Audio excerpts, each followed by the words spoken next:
poems. Now this is what's going to happen. Judges, I'm going to need you to judge this slam, okay? So I want you to judge from 0 to 10, all right? I want you to judge on originality, delivery, and count down to you to like it or you don't like it. Now this is what's going to happen. Some guy's going to write a poem that completely lines up with all your political and religious affiliations, but it's going to be the worst written thing you've ever heard in your life. Just because you agree with it don't mean it's a good score. Somebody's going to write a poem that completely disagrees with everything your mama, your daddy, and the foster care system taught you, because I want to be inclusive, taught you, but you're going to be on the edge of your seat like, that's interesting. Maybe I was wrong. Maybe I voted for the wrong person last time. Maybe I should Google this, figure it out. If they piss you off, if they make you cry, they make you laugh, if they touch you. They touch you emotionally, emotionally, not physically, they shouldn't touch you physically. Then that you get a good score, okay? All right.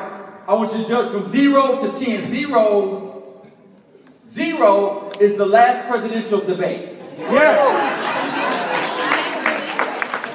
A 10 would be 2 brand new candidates. Yeah. All right. So we understand 0 to 10. All right, you ready to start the slam? Okay, so here's the thing. We don't start this with poet. A lamb to slaughter, if you would. Judges, where are your scorecards? I got 1, I got 2. I can't. I left my glasses at home. I can't see that. You don't have to yell out the score. You don't have to yell out the scores for me. Okay. So we're gonna bring the sacrificial poet up to the mic. So put your hands together. Wait. For the what? Tell him the 10 is on the back. Huh? Tell him the 10 is in the back. The 10 is in the back. Don't do 1.0. Yes, there's a 10 in the back. Okay. I apologize for snapping on you. I was in my groove. I'm not used to getting interrupted in my groove. So, put your hands together for your sacrificial poet, Christopher Michael.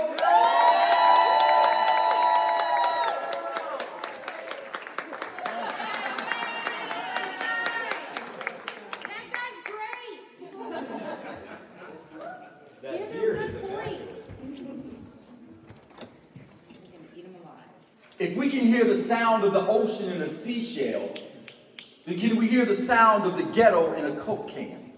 From the ocean, do we hear the cries of a people ghosted into nothing, choosing the waters of trying to trade over being traded on the auction block? From the ghetto, do we then hear people left behind with empty hands, annihilated identity, castrated culture, severed tongues, fighting for a rung or a bootstrap just to pull themselves up by? There is no ocean and seashell, but it does resonate an ensemble of ambient air, a discarded thing, pulling in the vibrations of a world around and giving the ear something to dance to, the mind something to think about. Thought becomes desire, turn action, creation, brushstroke becomes painted picture, then pen on page, then poem. We are people. Powerful enough to turn nothing into something. We make a way out of no way. We nurture nations with empty pantries. We turn Section 8s into sanctuaries. We bake magic mama scraps into fine cuisine and food for the soul. They love how we translate our frequencies. It's so jazzy how we rock. We made our blues a sellable sound. We wrap the king's tongue around our drum. Now everyone wants to be hip. We can orchestra or orient to opuses from ambient noise and symphony to silence. Into universes. We be the true image of God, creating life from non-existence with just the sounds of a voice. And when our children are morphed into martyrs, we turn tragedy into triumph, poverty into prosperity, victims into victors. We don't appropriate, we create. We take the least and make it the most and convince the rest of the world it is worth having. We swim upstream. And we do it with so much suave and swagger that the bear wants to be salmon too. Bulk our bodies, commodified our culture, gentrified the sound we found in the Coke can, took everything. But when you are people, powerful enough to turn nothing into something, create something out of nothing, then nothing becomes the only thing you can't do. Hey listen, this right here, this is where freedom of speech takes place. Amen. I can't protect you from being offended or triggered. If it happens, please step outside, self-care, come back and enjoy the rest of the show. Poets are free to say whatever they want to on this here microphone. Poets, this is where freedom of speech takes place. You're free to say whatever you want to on this microphone, but freedom of speech doesn't protect you Freedom of speech protects you from the government. It does not protect you from your peers. So stand, be prepared to stand on what you say. Audience, if the poet says something and you want to have a conversation with them, you are free to go up to them and talk to them and say, hey, I want to talk to you about what you said. Poets, you are free to say, I said everything I had to say on the microphone, and you will walk away from each other with respect. We understand each other? Yeah. All right. Put your hands together for your first poet in this here slam, Jasmine Gaines. Dear Black actress, thank you for auditioning for. We regret to inform you that you weren't quite what we were looking for. Rejection is the cause of the trapdoor accident that crippled your self-worth. Your talent is exceptional, but your look won't fit the alabaster vision. They will give the role to that same girl. She blonde, she button-nosed, she blue-eyed, she's rarely ever black, never you, and white pedestal placing excused as creativity is the trend that has 9 lives. Whitewash is the new black. Still, they will admire your skill that's never worth anything more than the supporting roles. Remember, there are no small parts, just small actors. I mean, there are plenty of small parts reserved for minority actors. Damn it, Black actress, you should have known better. You sat in a green room and felt blue as they laughed, saying, the only way to play the Black character is to be ghetto. When you tell them how their jaws snap, their crocodile tears won't be as convincing as the sound of their cackles. All the world's a stage, Black actress. And you cannot take direction from that same white girl without feeling like your people oppressed, without feeling the uproar in your throat being squeezed by the noose in hers. You are an outlier, insignificant in this black box. Fade into those walls, your skin so dark they won't even notice, or will say they didn't. I never would have thought you would be this good. Prejudice crawls from their mouths and makes home in your self-esteem. You will not get the privilege of consideration before the audition, so instead, Black actors act as if this is the work of an activist and your presence is radical. Your presence is radical in a world where Hattie McDaniel didn't get a seat at the table.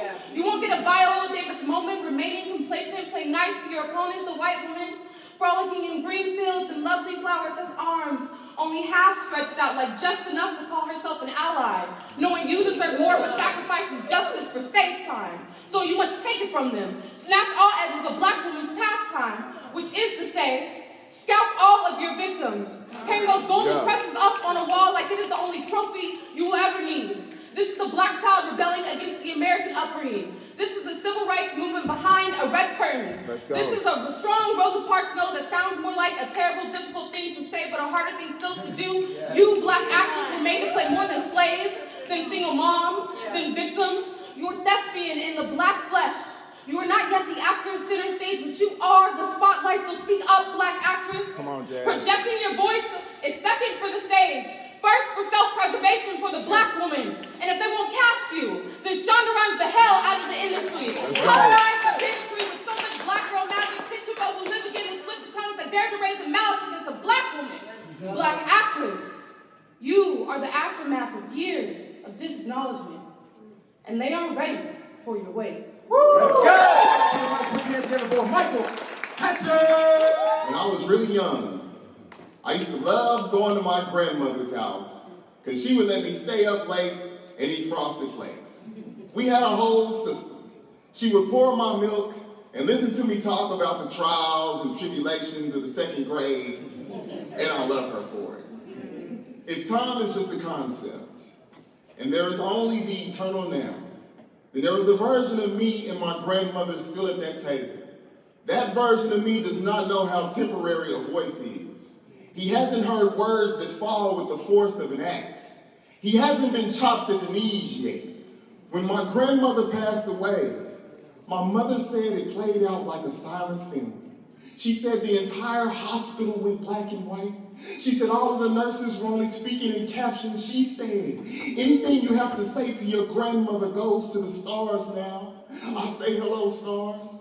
I say, are you still in makeup? I say, cut. I say, new scene. I say, I'm sorry, Grandma. I don't eat cereal anymore. Look how meaningless the dinner table looks now. It is such a shame. We are all gathered here to watch you deliver your line. cards. But this is the part where you go from actress to ashes. It's the performance of a lifetime. This is how you earn it. This is how you move on as a family in this next scene. I get real desperate and I try to gather enough of your belongings to build a shrine. Here comes the best part. You should have seen the way your dress looked on camera. Everyone said it was real enough to touch if time is just a concept. And there is only the eternal now. Then there was a timeline where me and my grandmother are still at that table. There's a timeline where the bowl I am eating from is just as infinite as the space you moved on to. And neither one of us can get up from that table until we are finished eating, until we are done for good. I'm sorry, Grandma. I'm trying not to be starstruck. You're still grandma to me. No matter what galaxy you decide to shed light on, my heart has a spot for whatever form you come back to the big screen in. Lights, camera. Christmas was a little different last year. It didn't matter what was under the tree. The best gifts were already buried underground. Eventually, every star needs a wardrobe change. It's time we drape the main character in white sheets in this scene. You're already gone, Grandma. And all of us have faded to the background because we don't know how to live without you. In this scene, the lights have gone completely dark and we are out of script and we are out of story. If time is just a concept, and there is only the eternal now. And there is a version of me and my grandmother that is meeting for the first time. And you were telling my mom about how big my cheeks are. And I am learning what a matriarch looks like. And the two of us are going to look up and realize the movie just started.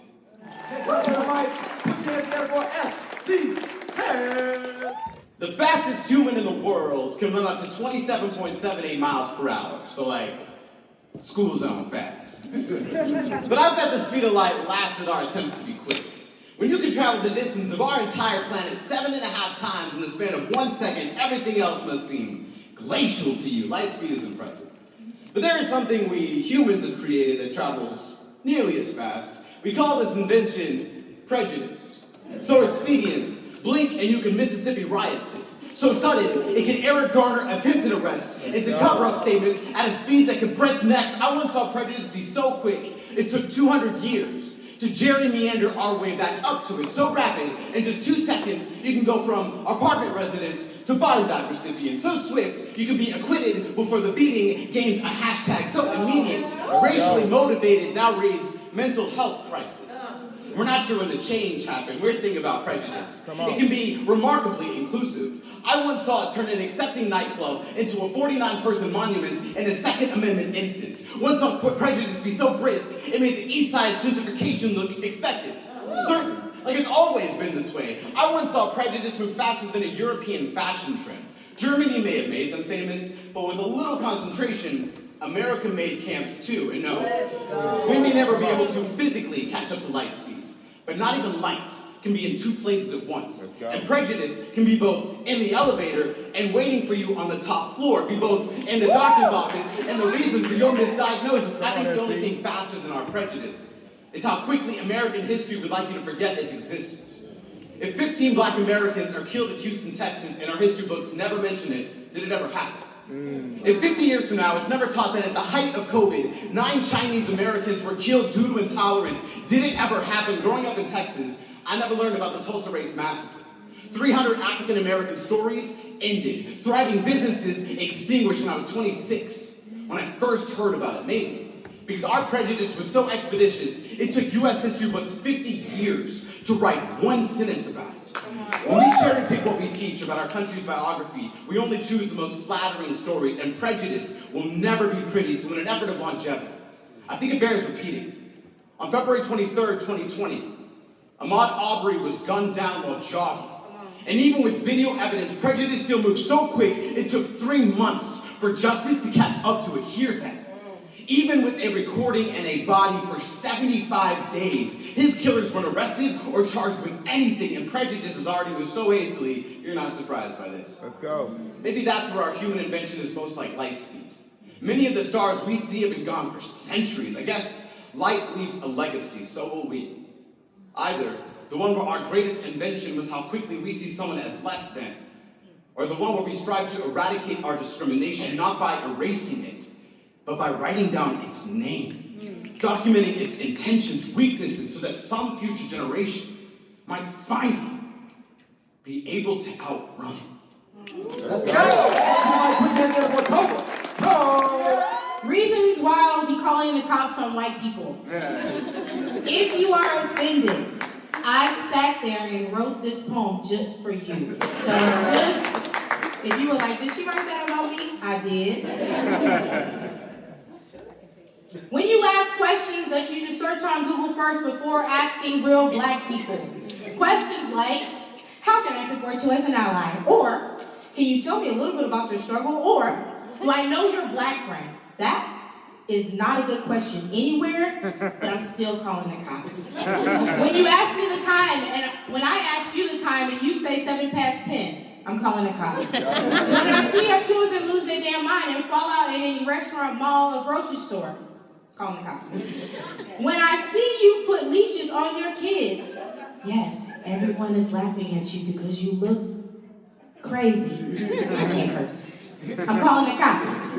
When you use salt and pepper and call it seasoning, I'm calling the cops. When you put apples in stuff that don't need apples, I'm calling the cops.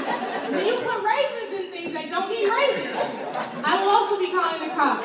When white women wear box braids, locks, cornrows, reeds, really anything black women created and got called too ghetto, too black, to us to wear, calling the cops.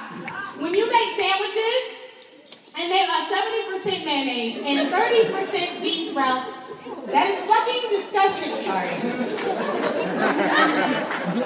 I am calling the National Guard. Hotline and Mondays for credit reports and student loans. I will call the cops on white people if you know all the words to a death metal song. See, what I'm trying to say is, I guess what I am trying to say is I'm going to call the cops on white people for just existing. Yeah. Just trying to get home to your kids and partners, trying to get to your wedding day or next school day, or just trying to live. Let's go. First time my skin was put on trial, I was 23. Cop slides out of his car and calls me girl. Told me to put my hands where he could see them. Said he hadn't seen many people like me in this neighborhood. Says I should consider myself lucky that he got the call because some of his other buddies wouldn't be so forgiving. Wow. Told me to get out. Searched my car and everything else my mama gave me until he deemed me a good Negro.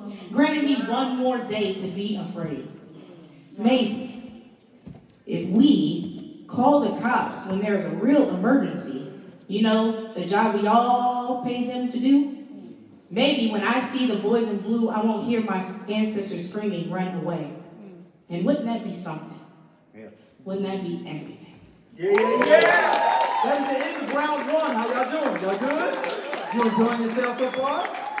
All right. These poets have written material. You should go out and buy it. Yeah. But first, let's hear a couple more poems. Next to the mic in round two, put your hands together for Michael Hatcher. She asked me, how do I memorize my poems so fast? And with all the seriousness of a car accident, I tell her, I'm willing to lock myself in a closet for 7 hours, I'm sick. I don't leave my house much on the weekends, I'm kind of a masochist. If the poetry gets too thick, I might wrap my arms in barbed wire until my muse comes home to cut me loose. I write every day. I get it all back in blood. Every heartbeat is brand new ink. I make it easy to find my veins. It's a poetry thing. It's the same rugged wheel that feeds the slowest squirrel to the winter. So you have to pardon me if I go a little nuts sometimes. I go a little nuts sometimes. If you knew the places I had to go to concentrate, some nights the words crawl through my bed like long black spiders. I guess it's the web we weave. I told you. I got new poems for you, but I didn't tell you where I had to go get them. Right? The great Lloyd D says, they always tell you to go in, poet, but they don't tell you how to come back. There are thousands upon thousands of words crawling around in my apartment. The least I could do is learn their names. The least I could do is crawl in bed with them. I'm willing to go days without eating if it feeds the art form. There's a poetry slam at my house every night. It's me versus sleep, and neither one of us are winning. Every time I get ahead on the scorecards, the rain comes, and neither one of us remind me who is winning. Every time.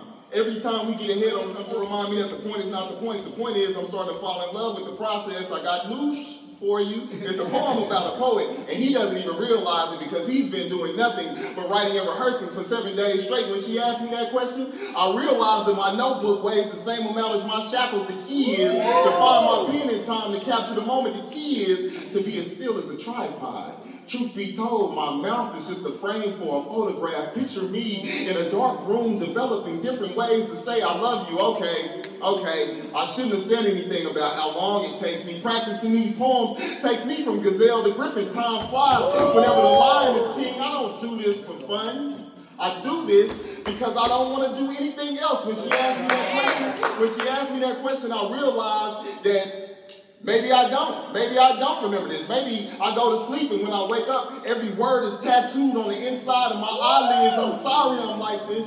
I'm sorry I can't leave my house without words crawling all over me. I guess it's the web we weave. I guess it's the places that I'm willing to go to that I don't know if I'll make it back from. But hey, that's just me, right?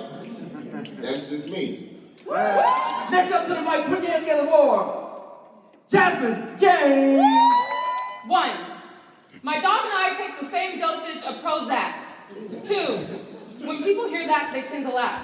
I laugh too sometimes. I carry it with me like a party favor because it actually is fun when the rabbit's got the gun. Oh, I mean the dog. Oh, I mean me. 3, sometimes shit goes down when you put 2 anxious beings in an elevator. AKA, I bite back. Sometimes I fight my sleep because I know I have to fight in my dreams. 4, people empathize with my PTSD symptoms more when they see how my dog shakes. I shake sometimes too. He becomes a pillow for my tears to fall on as we tremble on the balcony and watch fireworks. He looks the tears off my face, yet the only thing he's afraid of is water. 5, my dog doesn't need a thunder coat. He needs to know I'll never let him go. 6, like my dog, something about the way I think don't make sense. I asked my therapist about it. She says it is what it is. I prescribe Prozocin, same as war veterans. It's not something to be proud of, but I tend to blow my own trumpet. Although I hate meeting with those stealth-faced psychiatrists. Some people think I'm faking it as if I choose this, as if anyone but my dog can understand that I feel the safest when laying on the floor in my closet. 7, what number am I on? 7. My dog's full name is Tuck Everlasting Gaines, aka Tuckerford, Tuckers, L. Tuckington, my baby boy. You know my nieces call him Chuck. 8, when I got Tuck, Austin Pets Alive told me he doesn't feel safe around anyone, but he chose me. At a time where anything and everything scared me into Griffey sock sorrows, Tuck was my institution. And the thing that kept me alive despite him trying to kill me sometimes.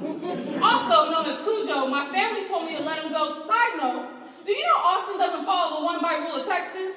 It's like white people's capacity to care about first offenders only extends to dogs. It's like white people care about dogs more than they care about black people. But remember, they were the ones that called us animals, made our existence illegal and called us criminals. It's like the capacity to care is rooted in convenience. 8.5, I'm just saying. 9, sometimes I'm convinced liberals in Austin would watch me die. But not like I was roadkill, but like I was better off being put down. Like someone of my race only exists to eradicate. They told us we couldn't be domesticated as they took us from our homes to raise their own. 10, what do you call an emotional support dog that needs emotional support? A lost dog. 11, what do you call a grown woman who stares at the ceiling and chronically dissociates? A lost cause. 12, if my closet is like a bunker, then no wonder Tuck feels safe tucked in its corners, but sometimes I wonder if my apartment feels like a cage to him as much as it does to me. 12, in the book Tuck Everlasting, Jesse Tuck, the male companion, chooses to live forever. Or 14, in the same book, Winnie, the female protagonist, chooses to die first. 15, who will take care of Tuck? Put your hands together for Tuck. A prayer to renew my blackness when white folks try to convince me that I am not enough. Again, I sat down and was like, you write it. Just keep that in mind. Okay. Dear God, thank you for making me black. Out of the rainbow variations I could have been, you still made me black. Mixed with black. Dang, God, you a real one. Even though some of your people try to make this black sound like a bad dream or some kind of poison sitting at the bottom of an endless joke, but I just think they mad. Because you build them without rhythm, so they cannot hear your heartbeat. Thank you for giving me hair that looks good no matter what I do to it and skin that won't burn. Oh, Alpha and Omega! Why would you let them burn like that?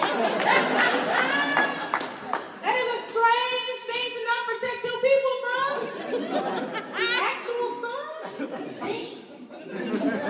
Thank you for making the universal call of black people a trap one that I'm right here. Hey! Hey! I know my people are near. Thank you for making yellow the international color for black girls. Thank you, Heavenly Father, for Regina King and Beyonce and Bun B and Megan Thee Stallion and Chloe and Halle and Drew Hill and Lauren Hill and for the Soul Food soundtrack and for the Waiting to Excel soundtrack and for my black mama. Thank you, Wear Makeup, for making my mama both black and from the South. Reminding me that the South ain't for everybody, that I ain't for everybody, but ain't least black anyhow. Thank you for not just making me a black girl, but a black girl from the South. Thank you for making me all this fine and know how to cook gumbo and bake macaroni and cheese and letting the flick of my wrist guide my food to a seasoned perfection. Thank you, King of Kings and Lord of Lords, for chicken and watermelon. That we do not eat in front of white people because they do not deserve to see how we break bread with our holiest of foods. And thank you for always making me proud and black and black and black and black. And thank you for making me funny. Thank you for helping me keep all this rage inside the laugh. Thank you that laughter was the cure, that my tongue is as sharp as my nails. Thank you for making me keep my words alive. For now, Ashe. Yeah. For SC says, Things that are not the vibe.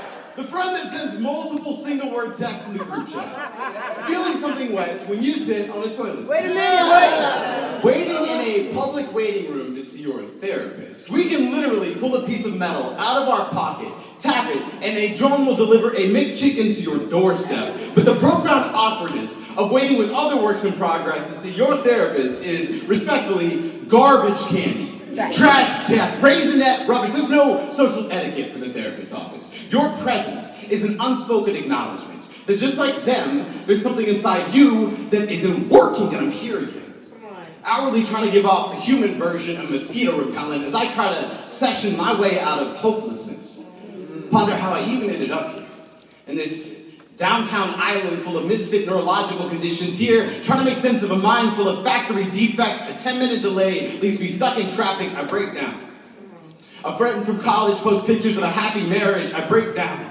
A father I have been trying to impress since before I had consciousness tells me he's proud of my accomplishments, and I changed the subject. Afraid to feel anything resembling the fleeting feeling of happy, and I hear a door open. See my therapist entering, and she smiles. But she can't see the finally in my eyes, and as I take my seat, in the chair furthest from her pen of persistence, she asks me how I've been managing since our last session. If there's anything I want to talk about. And when I don't speak, she waits. Because she knows I'm impatient. And I don't enjoy money wasted, so I'm going to pay for something, I might as well use it. I say, honestly, I don't think these meetings are helping. I don't see the point in much anymore. I'm just here to check the boxes. She doesn't respond to this. Only leans in. And in that silence, what I haven't said for months breaks past my lips like an avalanche. I say, I stopped counting the days since I last felt happy. And I'm only here because everything else isn't working, and none of the directions on my broken heart of a compass point towards hope, and maybe feeling nothing would be better than feeling so empty. She says depression can feel a lot like gravity.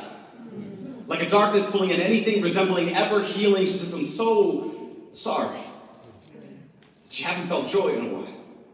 But you think this world wouldn't miss the beauty of your existence. Truth is, I can't fight hopelessness for you. But what I can do is give the real monster you're battling a name. Tell you where to find some armor. And the friends asking you to open up to them. With the family that encouraged you to find this establishment with deep breaths. In a world full of the oxygen called begin again, and reminders that this will not be an easy fight.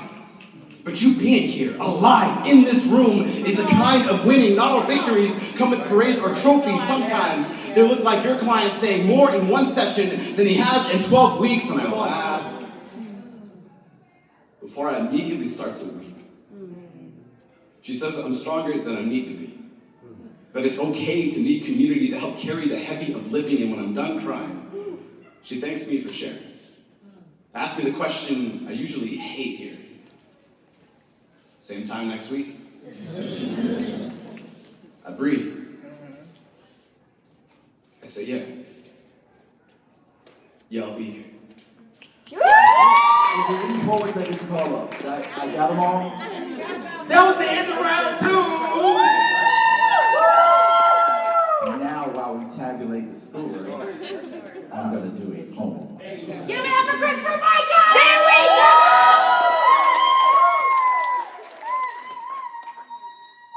Dear poets, as much as you make your poems about you, they never will be. They will always be about the effect they have on the hearer. Be careful, because you can make the listener the doer of your words. You are the correspondent of this community, so speak truth. And when the Father forces you to function in the favor He's fixed you in, fantastic fortune follows and falls at your feet. Speak, and a sea of similes will set sail from the shore of your tongue. The Almighty Mother of Life will move mountains of metaphors out of your mouth in moments you don't even know you're prepared for. You will turn post-traumatic stress disorder into poems that stop death. The poets turn struggle into dreams. Realize, know that PTSD is just more letters for you to ladder your way to possibilities, transcending suicide, domestic violence, and people, toxic self-destruction. You will be able to Mary Poppins pain and truth into a spoonful of sugar. People will listen to you when they build walls along the border of the heart. You will open doors when you shine in your rhymes. Your writing will Harriet Tubman someone to freedom. Your mouth will Michelle Obama someone's backbone. Your experience, your vision, your heart, your art will Oprah Winfrey in front of millions. Your success will Macy Jemison out of this world. Gravity will not contain you, but you will Macy Jemison out of this world. And after you Angela Davis, the next revolution, children will speak your name. Study your words and recite your work. Your voice will command attention. Your presence will grab the spotlight, but it will never be about you. So don't you dare dim your pen or mute your muse, for no man or woman, not the last X or the next, you are blessed. Purge your pain on page and leave it for the world to learn from your mistakes. You can't beacon in a storm if you hide your light. You don't know what hurricane the reader needs to be sheltered from. Be the warning and the calm after the storm. If life and death is in the power of the tongue, then you brilliant human, are a weaponized wordsmith with the velvet voice of God, spoke the universe into existence, and you are an architect, a construction worker, a bulldozer, a wrecking ball, a jackhammer, a glue gun, a bricklayer, a needle and thread, a gardener, a god in the earth, and you can manifest anything that you can shake with your mouth, but do not take this power lightly. The tongue is a double-edged sword, more powerful than Excalibur. A sword of omens, a blazing sword, a spear in the side of a Messiah, a fat man, a little boy, a badge and a gun, an infinity gauntlet, or any other fantastic weapon the human mind can manifest, fact or fantasy. But this be a burden. So before you dabble in this art, know that creation is God work. And true poets wield words with the weight of the universe. Now go write something. Poet, I dare you. Austin Poetry Slam is every Wednesday, Alamo Drafthouse, Mueller, 1911 Aldrich. We start the show 7:30. We have this coming week we have open mic and haiku death match. Should really come out for the haiku death match. I don't know what today is. This coming Wednesday is the new thesis slam. It's all new poems. From the poets, all new poems. It's freedom themed. Then the following week is the haiku death match. What's the third one? It's a last chance slam. The last chance slam for people to get into the qualifier. So what we do is we slam all year, and then at the end of the season, we pick 5 incredible poets and then take them to the National Poetry Slam. Or not national, it's not. We take it to the Southern Fried Poetry Slam, which is the new National Poetry Slam. So first of all, at Austin Poetry Slam, we have incredible talent, and it spans the spectrum. We have white folks, we got Hispanic folks, I think we got some Asians. At least maybe one. Oh, we got one, I know. Yeah, we have straight, gay, lesbian, LGBTQ, you know, we got it all. We got everything. Christian, non-Christian. Austin Poetry Slam is the United Benetton. It is all of America. You should come check it out. So, question. Jasmine Gaines. How long have you been coming to Austin Poetry Slam? How long have you been slamming in general? Okay, so so how long ago? Let's start from the beginning. November. So I've been slamming since high school, so that'll be around 2014. I got to Austin in 2018, and I started going to Austin Poetry Slam as someone who sat in the audience when y'all were at Spider House, and then y'all were at the Native. Y'all are the Native, and I participated in a lot of the workshops. Thanks, Tova. And then I came back. I graduated with my graduates, and then I was like, let me slam again. And I came back, and now y'all are at the Alamo, and I've been slamming since December. So 2022. So, Michael Hatcher, how long have you been slamming? And how long have you been slamming at Austin Poetry Slam? I've been slamming since 2011.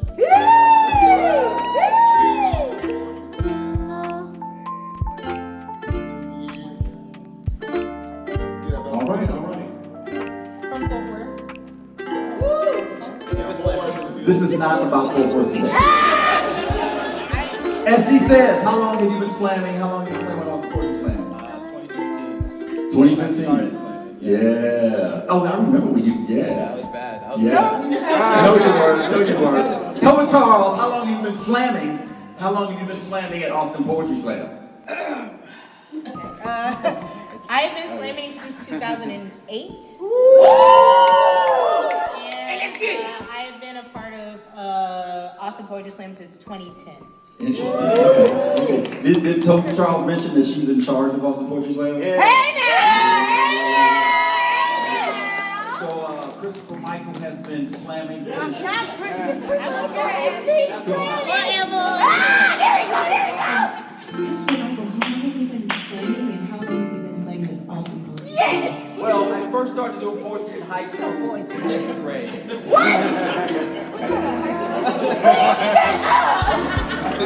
That's junior high, but No, you're right. I started my first poetry slam in 1999. What the fuck? I was 2 years old. can't cuss. I started slamming at Austin Poetry Slam regularly in 2004. Yes. And I've been doing it non-stop since then. Okay, so listen. What I wanted to say was, look at all this black excellence up here. I selected. So there is a plethora of poets that I could have selected to come here. I selected the new folks and the old folks. I selected her because she's my boss. And I specifically selected these poets because they are published authors. So please come check out their books. So before we go, we have time for a question. Does anybody have a question for any of us? What time y'all do it on Wednesday again? Doors open at 7. Doors open at 7, starts at 7:30. You might want to go on AustinPoetry.com for all the information, and sometimes you got to get tickets in advance because we sell out. Yeah. Yes, you can. Hold on. Okay. Any more questions? Oh, we have a question right here. And this is for each of you. Did you always know that you were a writer or a poet? And what is your writing practice? My answer is I've always been creative. I was writing like comic book stories, so I don't always consider myself a poet. I'm an entertainer, and poetry is a tool that I use. We see you. I was published in middle school for poetry. Jesus Christ! And so I went to Keeling, I guess middle school now, but junior high, I was there when it was KJ and my poetry teacher was like, hey, do you know you can just write whatever? You don't have to write poems. And that's something I wanted to implore to you, like, if you think the slam is very like, oh man, I could never compete, slam is the door. It is not the house. says This is the entryway into a beautiful world where you can write your entire universe. So please do not limit yourself by just us slammers go off to write books, we create movies, we're playwriters, we are actors, we are authors, we are jack of all trades or jackie of all trades, however you feel about it. And so I've been writing all of my life because that has been my way to travel in places that I didn't have a physical way to get there. no. Woo! I always knew, since I knew anything, This nigga. I knew that So thank you for coming. No, seriously, I kind of figured it out the way. I started hanging with some people that did weird stuff, and then like, Not oh, weird we did stuff. poetry slam. I'm like, I did that with them, and like, I felt at home there, so been there ever since. Okay, give me one more question for SD Says and Jasmine Gaines. Thank you for writing about Oh, your your mom. mom. Dear dog. What you got? What you got? Oh, okay. I was going to ask if there was anything that the poets might like for us to take away from anything that we've heard from them today. Jasmine. Yes. I really like slam for the practice of radical truth-telling in a society where we don't tell the truth. I think Essie also like mentions in his first poem that he did, and so in my poetry I consider it very like non-fiction, somewhere in that realm, and to live with the truth and to speak your truth and be it. Yeah, the biggest thing, like, you saw some really polished, really beautifully performed pieces. This took time. Like, I was garbage when I started doing this.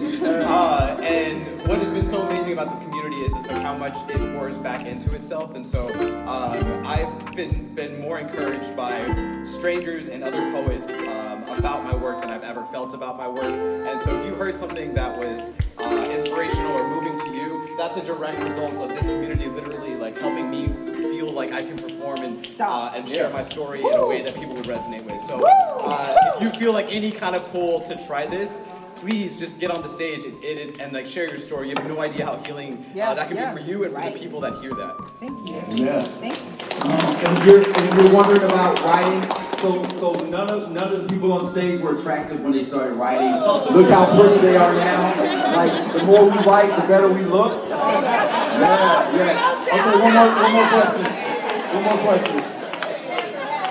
What you got? I just want to say for the family of the Poetry Slam in this community, my son who started back in 8th grade in high school, you, Tova, and everything that you've done in the arts saves my children.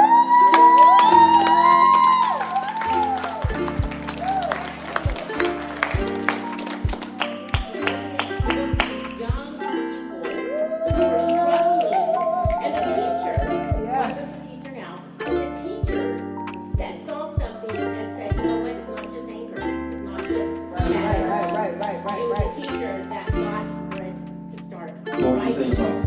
and then I became a poet. What would you say? So I wanted to answer that question. So before I said I'm an entertainer. Poetry is my tool to entertain and steal the spotlight when I feel like I want some attention and don't want to be antisocial. So what I really want you to walk away from this is copies of my book. I'll be in the back. Austin Poetry Slam every Wednesday, Alamo Drafthouse. I'm Christopher Michael, Tova Charles, SD Says, Michael Hatcher, Jasmine Gaines.